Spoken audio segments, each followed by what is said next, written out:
সে খুব বেশি কথা বলতো না, কারণ সে জানত সব কথা শোনার মতো মানুষ সবাই না। সে সবসময় চেষ্টা করত ঠিক থাকতে, ভুল হলে ক্ষমা চাইতো, ভুল না হলেও চুপ করে থাকতো, কারণ সে কাউকে হারাতে ভয় পেত। তার জীবনে কিছু মানুষ ছিল যারা শুধু তখনই পাশে থাকতো যখন তার দরকার ছিল তাদের, কিন্তু তার যখন দরকার হতো তখন সবাই ব্যস্ত হয়ে যেত।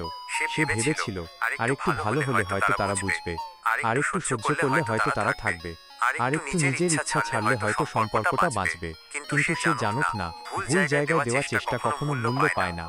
দিনের পর দিন সে নিজেকে ভেঙে ভেঙে অন্যদের ঠিক রাখার চেষ্টা করছিল, হাসি দিয়ে ঢেকে রাখছিল নিজের ক্লান্ত চোখ।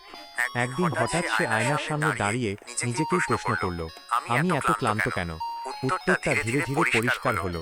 সে ক্লান্ত ছিল না জীবনের কারণে, সে ক্লান্ত ছিল মানুষদের কারণে, যারা তাকে ভালোবাসার নামে তার নীরবতা ব্যবহার করেছিল, যারা তার বোঝাপড়াকে দুর্বলতা ভেবেছিল। সেদিন সে প্রথমবার নিজের পক্ষে দাঁড়াল, কারো বিরুদ্ধে না, কারো প্রতি রাগ থেকে না, শুধু নিজের জন্য। সে সব জায়গা ছেড়ে দিল যেখানে তাকে বারবার নিজেকে প্রমাণ করতে হতো, যেখানে তার মূল্য ছিল শুধু কাজের সময়।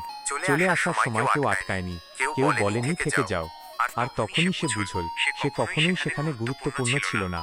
আজ সে আগের মতোই নীরব, কিন্তু আর দুর্বল না। আজ সে জানে সব মানুষ তার গল্প বোঝার জন্য আসে না, কেউ আসে শিক্ষা দিতে, কেউ আসে শক্ত করতে, আর কেউ আসে ভুল জায়গা চিনিয়ে দিতে। আর এখন সে আর নিজেকে ভুল জায়গায় প্রমাণ করতে যায় না।